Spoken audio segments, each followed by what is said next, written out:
You ever have one of those days where everything just sucks? Like, your alarm doesn't go off, you step in something gross, and then your job makes you question all your life choices? Now, imagine that's every single day forever. Welcome to the life of Squidward Tentacles, Bikini Bottom's most miserable resident. And let me tell you, being Squidward sucks. Section 1. His job is a soul-sucking nightmare. First up, let's talk about the thing that eats up most of Squidward's time, his job at the Krusty Krab. Imagine waking up every morning knowing you have to deal with a boss who literally only cares about money and a co-worker who is so aggressively happy it's borderline illegal. That's Squidward's reality. He's been working the same dead-end cashier job for years, and no matter how many times he quits, gets fired, or tries to escape, he always ends up right back at that greasy register. And the worst part? The customers. Just imagine working in fast food and having to deal with people like Bubble Bass every day. You hand him his order, he hits you with, actually, you forgot the pickles, and then boom, your whole shift turns into a crime scene investigation. And don't even get me started on Mr. Krabs. This dude would sell Squidward's soul for 5 cents if given the chance. He's cheap, ruthless, and somehow always finds a way to make Squidward's job even more miserable. Pay raise? Nope.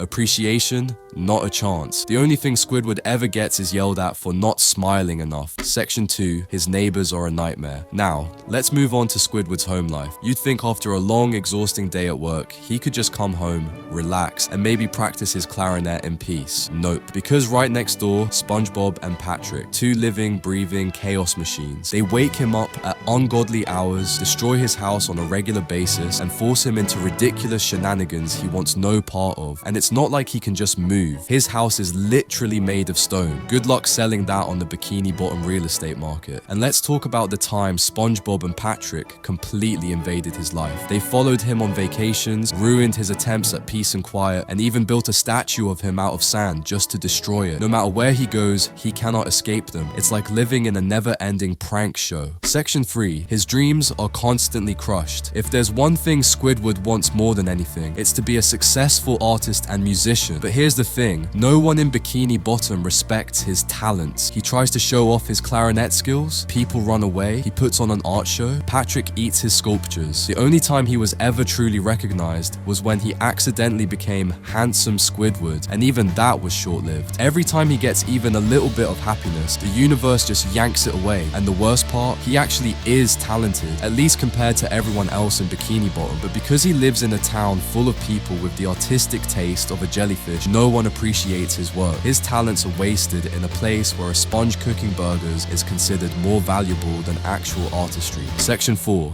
His social life is a disaster. Aside from SpongeBob and Patrick, Squidward doesn't really have friends. And honestly, can you blame him? Everyone around him either annoys him, ignores him, or straight up doesn't care about him. Remember the time he threw a house party and no one showed up? Or the time he tried to start a marching band and it was a complete disaster until SpongeBob accidentally saved the day? The dude is constantly trying to be part of something bigger, and yet he's always left out. Even when he tries to befriend others, it backfires. That one time he finally found another person who liked art and music. Turns out they were just using him to get close to SpongeBob. Talk about ultimate betrayal. Section 5. He's surrounded by people who are happy and he hates it. Perhaps the most painful part of being Squidward, he's the only miserable person in the town full of people who love life. Everywhere he goes, people are just happy. SpongeBob loves his job, loves his life. Patrick, no job, no worries. Even Plankton, who fails at literally everything, still finds ways to enjoy himself. But Squidward, nope, he's stuck watching everyone else live their best lives while he's just existing. And the worst part, deep down, he knows it's partly his own fault.